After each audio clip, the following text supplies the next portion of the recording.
আমি সতী, স্বামী ছাড়া অন্য পুরুষ আমাকে স্পর্শ করলে আমি এই জীবন রাখবো না স্বামী। কে এলো দেখি তো। কি হলো ইন্দ্রাণী? সৈকত তুমি? তাহলে ওটাকে? আমি সৈকত না, আমি সৈকত। ওকে বের করে দাও ইন্দ্রাণী, আমি সৈকত না। বিশ্বাস করো ইন্দ্রাণী, আমি সৈকত, ও ইচ্ছেধারী।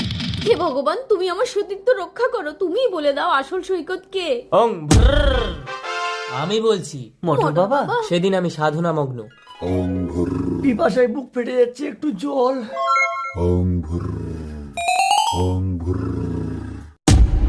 মূর্খ ছত্রাক, তুই আমার তর্পণের জল খেয়ে নিলি।